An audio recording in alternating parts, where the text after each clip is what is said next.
বাংলার প্রকৃতিতে শীতের আমেজ ফিকে হতে না হতেই এক ভয়াবহ গরমের অশনি সংকেত দিচ্ছে আবহাওয়া দফতর। আলিপুর আবহাওয়া দফতরের সাম্প্রতিক রিপোর্ট অনুযায়ী 2026 সালটি একটি অত্যন্ত উষ্ণ বছর হিসেবে চিহ্নিত হতে চলেছে।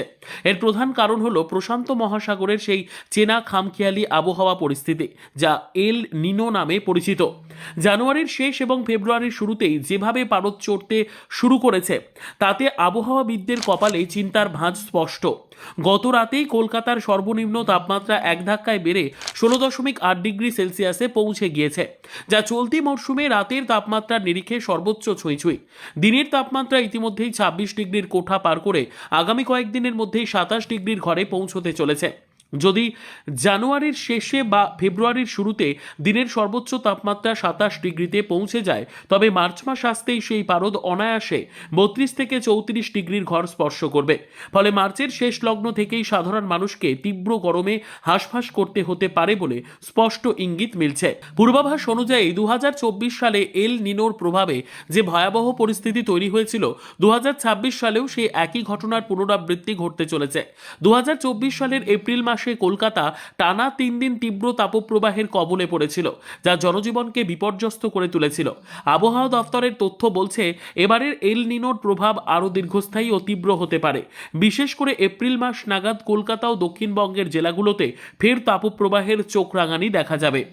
এল নিনোর প্রভাবে সমুদ্রের উপরিভাগের জল অস্বাভাবিক গরম হয়ে যাওয়ার ফলে বায়ুমণ্ডলের স্বাভাবিক ভারসাম্য নষ্ট হয়, যার সরাসরি প্রভাব পড়ে আমাদের রাজ্যের তাপমাত্রায়। এই উষ্ণায়ন কেবল দিনের বেলাতেই নয়, বরং রাতের তাপমাত্রাকেও স্বাভাবিকের চেয়ে অনেকটা উপরে ধরে রাখবে, যা মানুষের অস্বস্তি বহুগুণ বাড়িয়ে দেবে।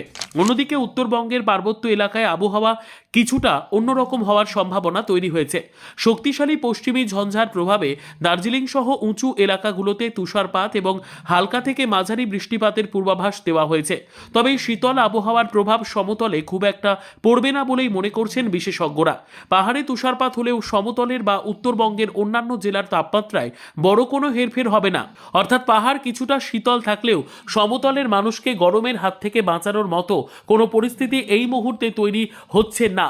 সমতলের তাপমাত্রা বরং স্বাভাবিকের চেয়ে ঊর্ধ্বমুখী থাকারই ইঙ্গিত দিচ্ছে হাওয়া অফিস।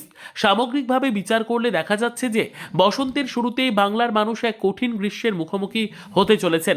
মার্চ মাস থেকেই গরমে হাঁসফাঁস পরিস্থিতি তৈরি হওয়া এবং এপ্রিলের শুরুতেই তাপপ্রবাহের কবলে পড়ার এই পূর্বাভাস যথেষ্টই উদ্বেগজনক। বিশেষ করে যারা দীর্ঘ সময় রোদে কাজ করেন বা বাইরে যাতায়াত করেন, তাদের জন্য আগামী দিনগুলো বেশ চ্যালেঞ্জিং হতে চলেছে। আবহাওয়াবিদদের মতে জলবায়ু পরিবর্তনের এই বিরূপ প্রভাব এবং এল নিনোর পুনরাবৃত্তি আমাদের বারবার মনে করিয়ে দিচ্ছে যে প্রকৃতির ভারসাম্য কতটা বিঘ্নিত হয়েছে। ফলে এখন থেকেই পর্যাপ্ত জলপান এবং দুপুরের কড়া রোদ এড়িয়ে চলার মতো প্রয়োজনীয় সতর্কতা অবলম্বন করা জরুরি হয়ে দাঁড়িয়েছে।